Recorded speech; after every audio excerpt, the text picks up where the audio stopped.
Daniel Arap Moi. Tough, principled, patient, impeccable timekeeper, gentleman. Those are some of the adjectives that have been used over the decades to describe Daniel Arap Moi, Kenya's second president and one of the longest serving African leaders. Moi rose from humble beginnings on the slopes of the Kerio Valley to become one of the most influential politicians in Kenya. Just before independence in 1963, his close relationship with the father of the nation, Mzee Jomo Kenyatta, earned him the position of vice president, Kenya's third vice president. At that time, the self-styled professor of politics outwitted his political rivals to succeed Jomo Kenyatta in the top job, serving as president for 24 years. Jomo didn't like to fly.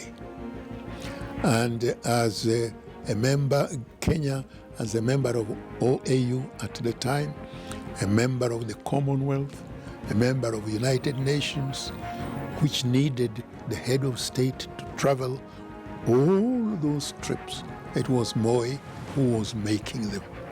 Within the country itself, as a troubleshooter, to go and quell problems here and there, I think he was an extremely effective vice president. When the chance came, the Sharif Nasirs did not just spring out of the blue to say we don't want an election. No, they had always been there and knew their man. They had always been there and knew a time will come when we'll play this game. Moi's 24 years at the helm were marked by relative peace and political stability, economic ups and downs, and impressive political maneuvering. I wish with humility to urge you to be loyal and patriotic to your motherland. This is my wish and prayer for Kenyans and the country I love most. Peace and prosperity. Daniel Arap Moi was born on September 2nd, 1924 in Sacho, Baringo district in the expansive Rift Valley. Moi lost his father, Kemoi Chebi, at a very tender age and was brought up single-handedly by his mother. At the age of 10, Moi joined the African Inland Mission School in Kabartonjo before joining Sacho High School. Born Toroitich Arap Moi, he took the name Daniel when he was baptized at the mission school. He then enrolled at Tambach Teachers College, where he trained as a teacher. Moi then went on to start a career as a teacher at the government school in Kabarnet, where he rose to the level of headmaster. However, his teaching career was rather short as he quit in 1955 to join politics. As a staunch Christian, it is believed that his decision to swap the classroom for politics came after interacting with a group of freedom fighters who were hiding from colonial forces. He is reported to have hosted the freedom fighters for 2 weeks. Sometime in 1950, Moi married a young woman named Helena Bomet, who later came to be known simply as Lena Moi. Over the years, the couple were blessed with 8 children, 3 girls, Jennifer, Doris, and June, as well as 5 boys, Jonathan, Raymond, John Mark, Philip, and Gideon. Moi's political star quickly rose and he was immediately elected member of the Legislative Council, LegCo, to represent his Rift Valley province, and 2 years later, he was re-elected. He was mishandled in Nakuru, and he disliked that kind of thing. But that did not stop him from admiring the great values of what the British had, for instance.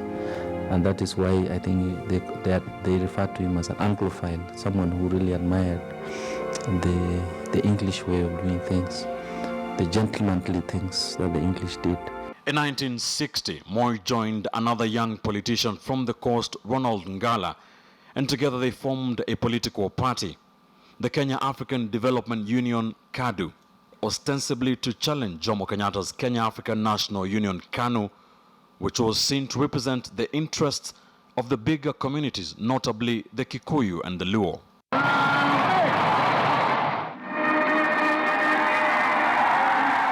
On Kenya's independence in 1963, Founding President Mzee Jomo Kenyatta noticed Daniel Arap Moi's growing influence in the young nation's political scene.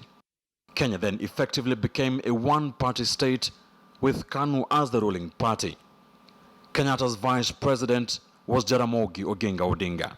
Wakati ya Mzee Kenyatta, najua sasa wakati waliondoa hiyo hali ya multivati ya KATU na KANU, so ikawa na chama moja. Iliweza tu kucontrol na watu wakasikiza. Kwanza serikali ilikuwa ni India. Pili, watu walikuwa wamefinywa na wazungu mpaka sasa watu na wanaona sasa wameokolewa. In 1966 came a political event that was to change the political course of Kenya for many years to come. Kenyatta differed with his vice president Oginga Odinga, who went on to form his own political party, the Kenya People's Union. Jomo then appointed Joseph Murumbi as vice president, a rather short stint, as Murumbi resigned a short while later. He goes for Joe Murumbi. Joe Murumbi is a bit, you cannot say he's low, he's Kikuyu. No, he is Goan, so you cannot pigeonhole him into a community. He is less assertive, therefore gives the founding president room to assert himself. By then, Jomo Kenyatta had turned his political compass towards the Rift Valley, and Moi was perfectly placed. The VP's office remained vacant for 3 months as Jomo Kenyatta carefully pondered his next move. Paul Ngei from Ukambani, Kenyatta's cellmate in Kapinguri, had been mentioned for the job. Political pundits had also touted Jackson Angaine from Meru, as well as Lawrence Sagini from Kisii. Then there was a powerful, highly educated orator, Tom Mboya, who was seen as Kenyatta's blue-eyed boy. Ronald Ngala and Jomo's right-hand man, Peter Mbiu Koinange, had also been mentioned. But President Kenyatta went for the quiet, less opinionated, but thoughtful Moi, who was regarded as coming from a marginalized community. Mr. Moi appointed vice president, screamed the headline on the East African Standard on Friday, January 6, 1967. Moi played a very quiet man, always coming across as humble, always coming across as loyal. Some would say too loyal, and he never did anything to show that he wants the office. But of course, he wanted it. He never showed his hand. A brilliant politician, a very patient politician. The appointment of Moi, also Home Affairs Minister then as Vice President, was the beginning of a treacherous 11-year journey for Moi, with the tutelage of Attorney General Charles Njonjo to become the most powerful man in Kenya. A jostle by Central Kenya politicians ensued to ensure that Vice President Moi did not automatically ascend to the presidency if the ailing President Kenyatta was to pass on. But Attorney General Njonjo cunningly paved the way for Moi, declaring it treason to discuss or imagine the president's death. Without Kenyatta's protection, Moi was really misused by people around. But Jomo knew that this is the person who should take over from him. On August 22, 1978, the Kenyan nation mourned the death of an icon and a colossal political figure. The end of an era as the curtain fell on Mzee Jomo Kenyatta. And as per the Constitution, Mimi, Daniel Arap Moi, naapa kwamba nitakuwa mwaminifu kwa Jamhuri ya Kenya. It is said that there were two contenders for the vice presidency, and that Moi supposedly preferred Dr. Ikonyo Kiano, supposedly, and some other forces favored Mwai Kibaki. But overall, the picture was that Moi will pick somebody from the mountain. Moi then appointed Mwai Kibaki, who was then finance minister, as his vice president, a political move that strengthened his stake on the presidency. Sehemu fulani ya Kenya alisema haya ni mazuri yanapita, msiogope. Lakini baadaye walikuta kwamba Mwalimu Kasongo ikakuwa miaka 15, ikakuwa miaka 24. He's like a political giraffe who can see ahead and see any dangers that are coming and be able to avoid them. All eyes were on the former primary school teacher and wondered how he would fill the shoes of a political giant like Jomo Kenyatta. Moi promised to follow in Jomo's Nyayo, or footsteps, giving rise to his famous Nyayo philosophy. Moi's passion for education continued throughout his regime. He changed the country's education system and introduced the 844 system in 1985. We have never wasted money in educating you. We have invested in you. As intellectuals, be mindful of the common man. One simple yet symbolic and memorable gesture from the Moi era was a provision of milk to school children, as President Moi tried to encourage parents to take their children to school. Maybe not in our lifetime,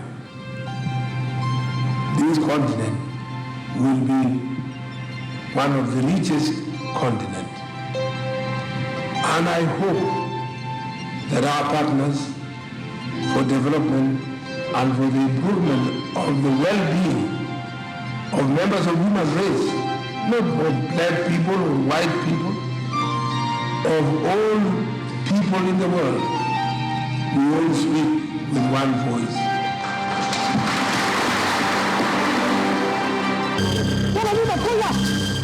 In August 1982, a section of the Kenya Air Force tried to overthrow the government, setting the stage for a new era in Moi's rule. Many analysts say the coup changed Moi's presidency for good. Many politicians, academics and students were detained on suspicion of being behind the coup plot. It was no longer business as usual on Kenya's political scene. Niliamini nchi hii ilihitaji mabadiliko. Na nilijua ya kwamba tulikuwa tumejiondolea uwezo wa kuleta mabadiliko kiamani. Lililobaki sasa ni jeshi kuchukua. Kwa hivyo walipochukua nikasema nawatakia kila laheri. Na wakichukua watutawale bora, waturudishie demokrasia. Lakini kwa bahati mbaya wakashindwa. Na mimi baada ya siku kadhaa, tarehe 5 nadhani ilikuwa Agosti, nikashikwa. Nikasingiziwa ya kwamba wakati wanajeshi wanachukua na mimi ndiye nilikuwa nagawa sare kule na nyuki. Nilikuwa nawagawia sare. Sasa nikachukuliwa sasa kwa mara ya pili, nikarudishwa kizuizini. But even with his hands literally full at home, Moi was also passionate about regional issues. He is credited with engineering many peace talks in neighboring countries. In 1984 and 1985, Moi was the mediator in the conflict in Uganda. When the government here collapsed, I came to Nairobi, and he was our host as a mediator, trying to mediate between us, between we who were in the armed opposition and the government of that time. As chairman of the newly formed Intergovernmental Authority on Development, IGAD, Moi was also instrumental in midwifing the peace process in Sudan, maintaining a delicate balancing act between the warring sides, Khartoum and Juba, efforts that eventually led to peace 2 years after the end of Moi's regime. His main problem was that he needs peace in the area.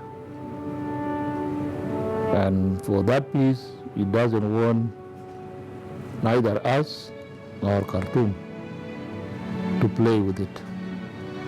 By the late 1980s, the clamor for multi-party democracy had reached fever pitch in Kenya. And in 1991, President Moi repealed Section 2A of the Constitution, allowing for the registration of other political parties, opening an important chapter in the history of the Kenyan nation. Tukitaka kuimarisha chama cha KANU kijulikane kama ni chama safi kinachozingatia yale yote mambo mema na mazuri, lazima tuangalie kwamba tunasafisha. Na kusafisha sio kusema kusafisha na kuna fault ndani yake. Kitu mimi nauliza nyinyi leo, ili tuone hawa walio katika siasa, wale walio watumishi wa serikali, sisi tuseme kwamba tufungue, tuondoe ile section ya katiba ya Kenya ya 2A.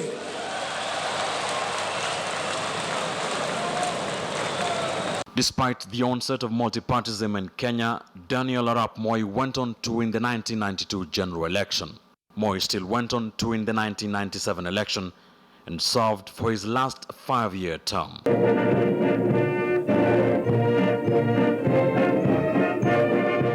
Up until his retirement, Moi was also the Member of Parliament for Baringo Central, people he served ever since he joined politics. During his 24 years as President of the Republic of Kenya, Daniel Arap Moi was renowned for his hands-on leadership and always seemed to have his finger on the pulse of the country. Moi akisikia kuna problem mahali fulani, atataka mwenyewe aende mpaka achunguze aone iko namna gani. Alikuwa akichukua welfare ya wananchi ya Kenya, irrespective of your ethnicity, alikuwa akichukua kama ni kitu ya maana. Alituambia dunia hapana pepa dunia na leather strap. Maana dunia ni nzito sana, itakuangusha. Una pepa na maganda ya ndizi. Maana ikiwa nzito inaanguka peke yake inakuwa cha ukisimama. He did not drink or smoke. He never missed church on Sunday and kept tabs on practically every part of the country. I'm a Christian. I don't have any hatred. I've been preaching peace all the time. Sometimes leaving the comfort of his elegant Mercedes-Benz limousine for the more practical Volkswagen van to get to the people. Daniel Toroitich Arap Moi, Kenya's second and longest serving president. Nitafanya hivyo na asante kwa jamii yako na wote. We Kenyans believe in three things: peace, love, and unity. There can never be understanding without love for humanity. A president who was Kenya's steward during the nation's most turbulent times. A man with a mixed record but described by many as patriotic, a true African leader, hands-on head of state, graceful president, and a gentleman par excellence. Ben Kitili, KTN News.